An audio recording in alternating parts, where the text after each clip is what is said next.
You tired, Judge? I'm looking forward to the end of the hearing today, I must admit. Me too. I'm still going to ask you questions. I was hoping you'd say you were going to yield your time, Senator. No, ma'am.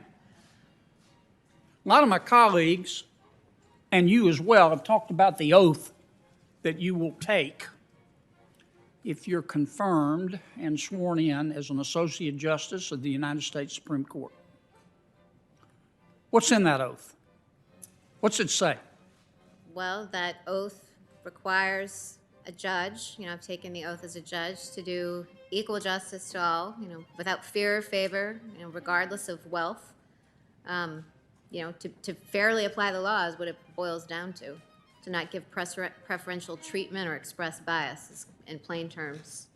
It says you'll administer the law in an impartial manner without regard to your personal feelings, doesn't it? Yes, it does, Senator. It says you will support and defend the Constitution, doesn't it? Mm-hmm. Pretty serious oath, isn't it? It is.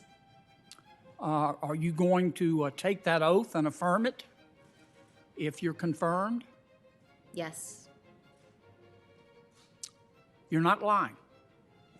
I'm not lying. I took that oath before I began as a judge on the Seventh Circuit, and I have not violated that oath, and I would take it again, and oaths are serious to me. Well, now, Senator Harris just called you a liar. She said that if you take that oath, you'll be lying, that you've already made up your mind on how you're going to vote on some cases, particularly dealing with abortion and the Affordable Care Act. Let's just cut to the chase. She said you're a liar. Are you a liar? I am not a liar, Senator Kennedy. All right, I want you to tell me again, look me in the eye here in front of God and country. If you take that oath, will you mean it? I will mean it. If I take that oath, I will mean it. You swear to God? I swear to God. And I have sworn at the Seventh Circuit, and I meant it there too. You'll never break that oath? I will not break that oath. No matter what your personal feelings are? No matter what my personal feelings. No matter what your religion is? No matter what my religion is. So when Senator Harris and her colleagues say you're a liar, they're wrong. They are. All right, let's see. You're 48 years old. You're an honors graduate of Rhodes College, an extraordinary liberal arts school. You're an honors graduate of Notre Dame Law School. You clerked for 2 distinguished federal judges. You've been a chaired law professor. You're a devout Christian. You've raised 7 children. I don't mean to wax too metaphysical here, but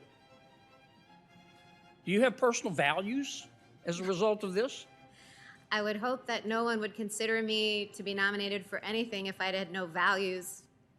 Do you have personal opinions? Of course, I have personal opinions. Do you have principles? I have principles. It wouldn't be fit for office if I didn't. Let's suppose that we had a nominee appear before us. It happens to be a man in my hypothetical. And he said, I've been nominated for a federal judgeship, and I finished law school, but I hadn't cracked a law book since law school, since civil procedure. And I don't have any opinions. I don't have any principles. I don't read newspapers. I don't even read the news. I hadn't read a book since law school. I'm like Bluto in Animal House. I'm just fat, drunk, and stupid. I think the Germans are the ones who bombed Pearl Harbor. I think climate change, I think it didn't cause the Cold War. But I'm your guy, because I don't have any value. I'm a blank slate. And that's what is required, isn't it? For me to be impartial? Do you think we ought to confirm that gentleman? Well, then Chief Justice Rehnquist wrote an opinion on this issue and addressing recusal, and he said basically that if someone reached middle years, which one is basically middle-aged if one would be a justice on the Supreme Court, and had a mind that was a blank slate and had no opinions, then one would question such a person's fitness for office. Well, my colleagues seem to think you're only qualified if you're dumb, if you have a blank slate. You've never thought about the world. You've thought about the world, haven't you? I indeed have. Have you thought about the social problems facing our world? I have thought about social problems facing our world. Economic problems? Sure. I don't want to know what your feelings are, but have you thought about the merits and or lack thereof of nuclear energy? No, I really haven't. How about delved affirmative deeply into action? that one. Have you thought about that just as a Sure. subject? Yeah, Yeah. I've thought about it. How about climate change? I mentioned climate change. Have you read about that? I've read about climate change. And you have some opinions on climate change that you've thought about? You know, I'm certainly not a scientist. I'm not saying you are. I mean, I've read things about climate change. I would not say that I have firm views on it. How about, have you thought about the merits of a flat versus progressive income tax? I have thought fleetingly about that. Yeah. These aren't things that I'm not a tax lawyer or an I'm not trying to economist. trap you. Sure.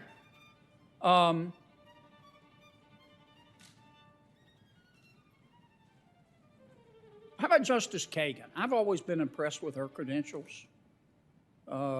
Graduate of Princeton, did an MPhil at Oxford. I think she went to Harvard Law, was dean of Harvard Law School. You think she's thought about the world? I'm sure she has, and I too am very impressed with Justice Kagan. Yeah, me too. You think she's thought about climate change and has personal feelings? I don't know. I mean, probably, but I can't really say what, Justice Kagan has thought or not about. Okay. Now, you have personal feelings about abortion, don't you? I do have personal feelings about abortion. Do you have personal feelings? Have you ever thought about how we deliver health care in this country? I do, but Senator Kennedy, one of the things about the judicial role that I've repeatedly emphasized in the hearing today is that I've got personal views and personal feelings on a range of matters, just like every human does, and just like every judge or justice on the court does. Well, that's what I'm getting at. Now, my colleagues say, and Senator Harris said, that even though you have a personal opinion about abortion, that you will violate your oath to put aside those personal feelings and fairly decide abortion cases. Is that true? That, I gather, was the thrust of what she was saying to me, yes. Is she right?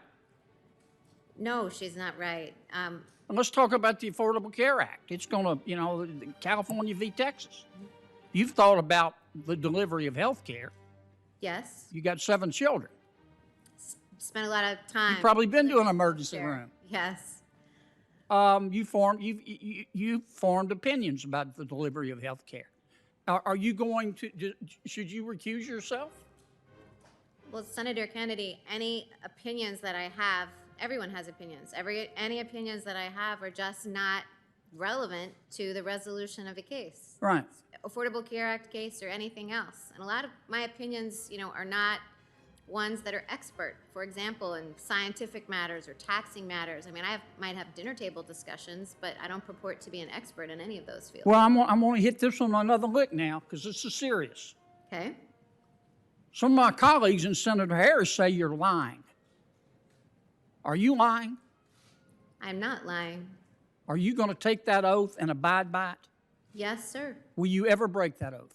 I will not break that oath, Senator Kennedy. Okay. Now, one of my colleagues, I don't remember which one, said that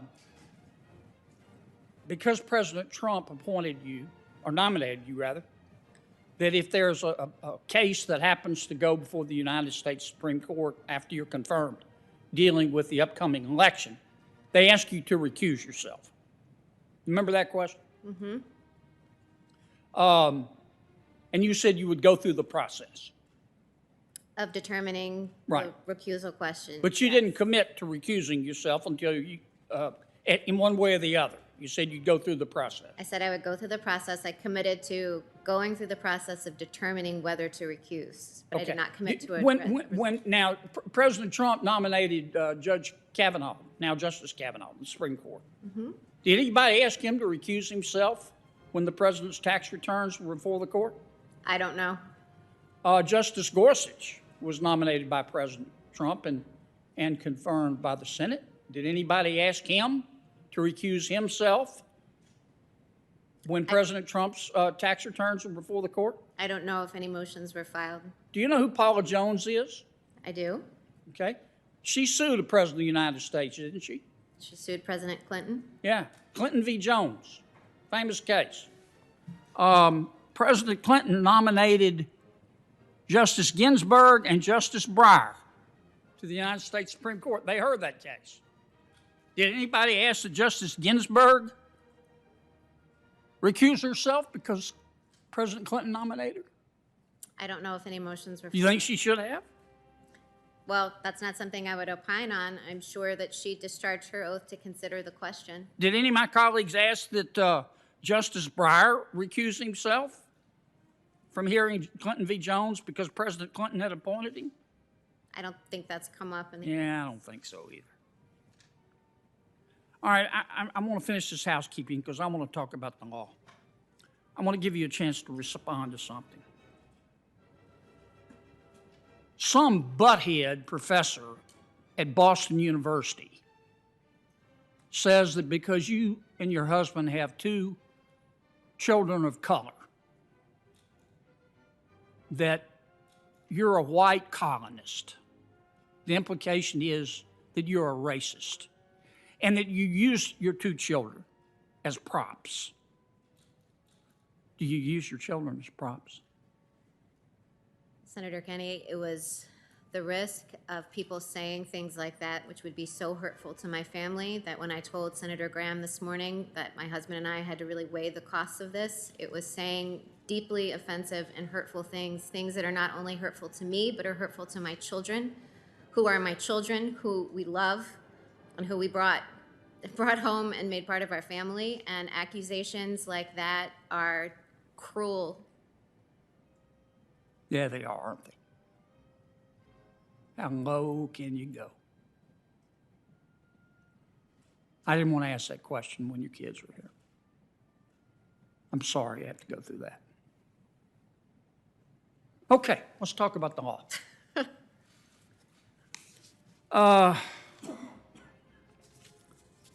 Let's suppose, I'm not going to ask you how you're going to rule on a case. Okay. And you couldn't answer anyway. You'd violate the judicial canons of ethics. I don't know what would happen to you, but it'd probably be pretty bad. Because you're a sitting judge. You're on the Seventh Circuit. But let's suppose that a litigant, let's suppose Congress passed a statute making distinctions on the basis of wealth. Okay. And somebody filed a lawsuit and said that their argument is that wealth is a suspect classification.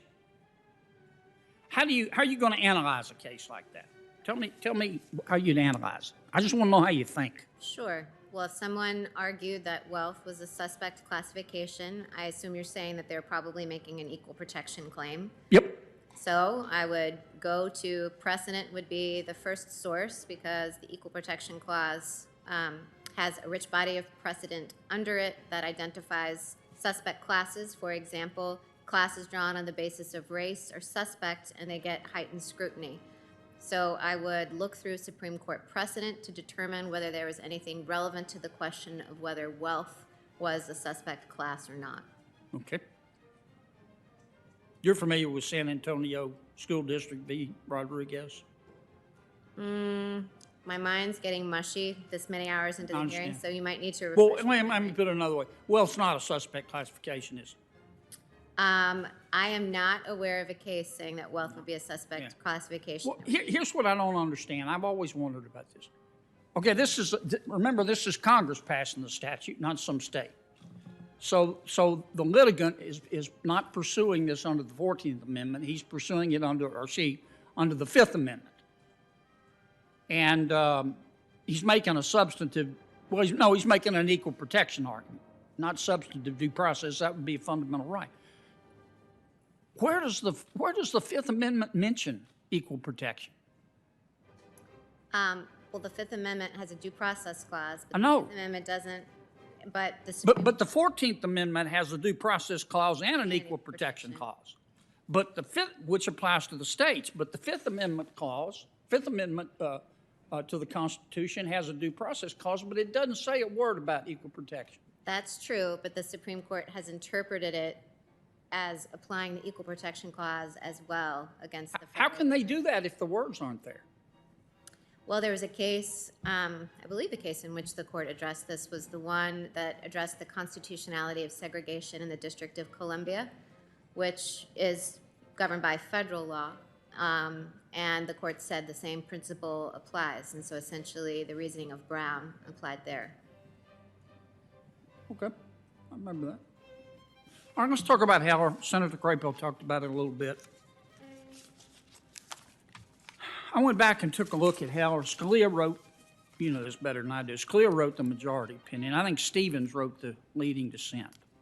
And it was interesting, they both took an originalist approach, and I went back and looked it up. Scalia relied on, tell me what an originalist approach is again. I know there are different strains, but what's your strain? Sure. You take the Constitution, so in Heller, for example, what Justice Scalia did, and this is an example of originalism, he went back to the time of the ratification of the Second Amendment to figure out whether when that amendment was ratified, whether that right to bear arms was considered to be an individual right or one that was a civic right. Excuse me for interrupting, but considered by whom? Considered by the people. The people. By the people at the time, not in the minds of the framers, but by the people. I went back and looked. I'm sorry. No. I've had a little coffee. I'm kind of jacked up. I went back and looked it up. Scalia, he relied on, to reach his opinion, he relied on founding-era dictionaries, founding-era treatises, English laws, American colonial laws, British and American historical documents, colonial-era state constitutions, post-enactment commentary, all on the Second Amendment. And then here comes Justice Stevens. He's dissenting. He relied on, in his dissent, he relied on linguistic professors, an 18th century treatise on synonymous words, on a different editor of one of the same colonial era dictionaries on which Scalia relied. So they both went back and looked at history. Here's my question.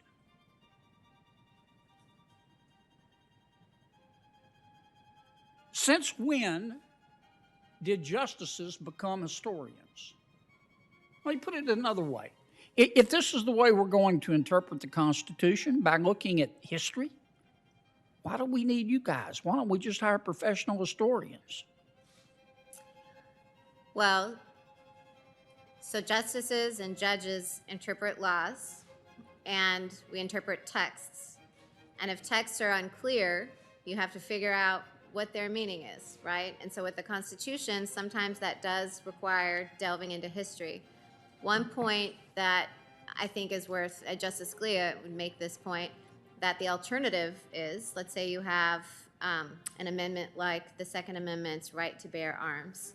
If it's not evident looking at it, whether it's an individual right or a collective right for the sake of the militia, one approach would be to rely on the moral judgment of the justice, say whether they think it's a good thing or a bad thing for the common good for people to have that individual right.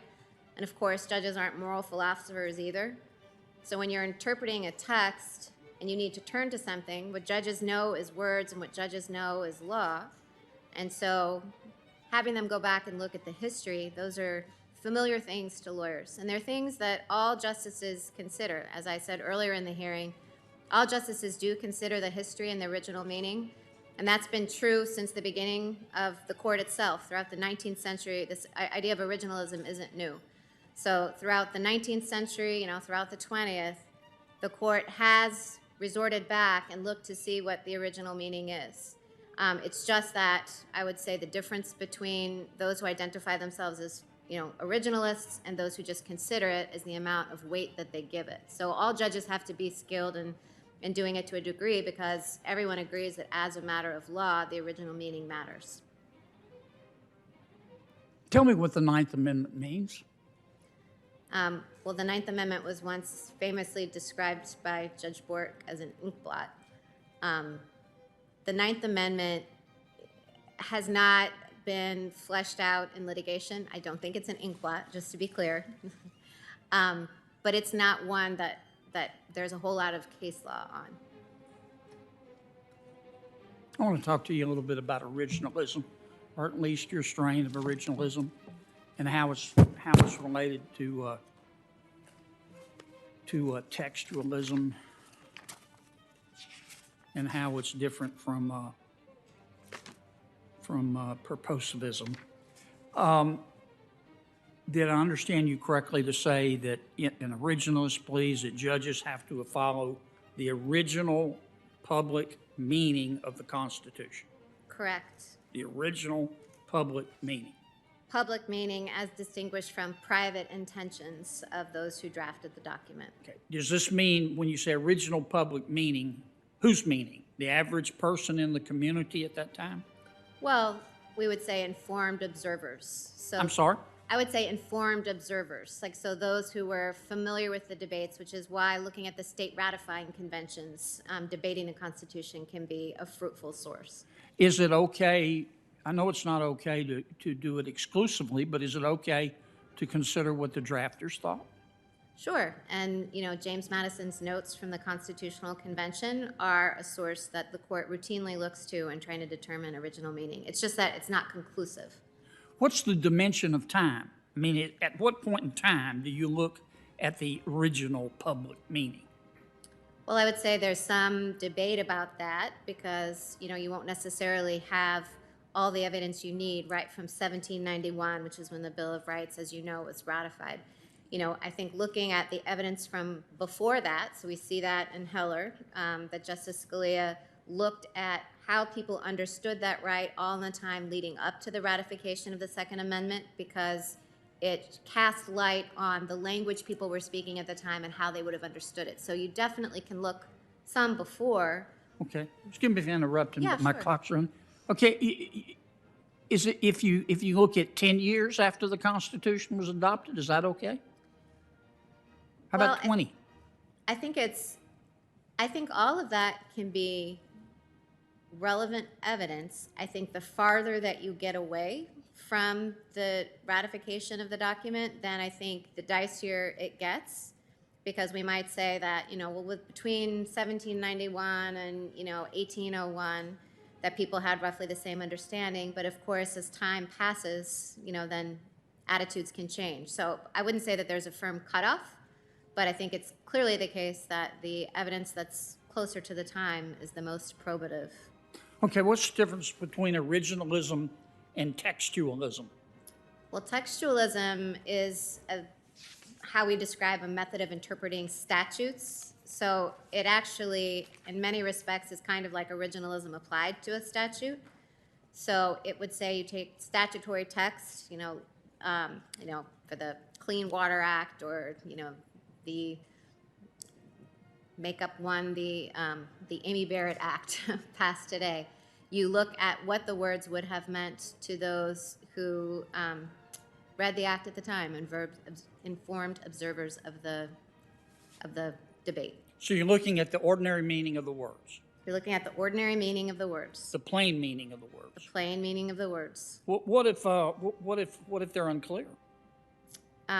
Well, there are a series of canons of interpretation that judges employ to decipher language. They're like linguistic tools. Like sometimes a list means the expression of some things implies the No, exclusion of I'm others. familiar with all those. You know them better than I do. But if the statute's unclear, if there is no ordinary meaning, can you look at legislative history? Generally, I think that legislative history is a less fruitful source because generally when people make arguments about legislative history, they tend to be less about what a word meant and how a statute would apply to a certain circumstance, which is a little bit different. But if it's ambiguous, you can look at legislative history as a last resort. You can look at legislative history to determine whether there was a particular understanding of a word or a phrase. But I think it would be, in most cases, inadvisable to look at legislative history to make a determination, and certainly not to treat it as binding, about how a statute would apply to a particular set of facts. Okay, well, how ambiguous? A lot of textualists say if the statute's ambiguous, if it's unclear, then I can consider secondary sources. How ambiguous does it have to be? 51%? 65%? How do you know how ambiguous? Well, it's not It a has to be. precise, it's an art, not a science, I would say, Senator Kennedy. You know, you exhaust all the canons of interpretation, and that includes even ones that are not the grammatical canons, but are like the avoidance canon. You run through all of those, and then you look at the structure of the statute. And I mean, I think deciding when something crosses the threshold and becoming ambiguous so you can consider canons like the rule of lenity or the avoidance canon, you know, that's a very difficult question, and it's part of the debate about the Chevron doctrine. Okay. You familiar with the term purposivist? Yes. Okay. I think, you correct me now, a purposivist says, look, I look at the statute, even if it's clear, I can still look at secondary sources and try to figure out what problem the legislative body was trying to solve. That is so, yes. A purposivist would say that to be faithful to Congress would be to be faithful to the purpose of the statute. Yeah. And that sometimes the text doesn't align exactly with the purpose, and that in that circumstance, the judge should go with the purpose rather than the text. Now, everybody's a textualist now, or an originalist. But really, aren't a lot of our textualists really purposivists? In other words, they go, well, I looked at the language of the statute, it's unclear. So I checked off the originalist, or rather textualist box, and now I can just go look at what problem Congress is trying to decide and do whatever the hell I want to do. There has been some academic commentary, definitely in the last 5 or 10 years, saying that that's become kind of the new strain of textualism. You might know the case Holy Trinity. Yeah. Yeah, calling it the new. It's been overruled, though, hasn't it?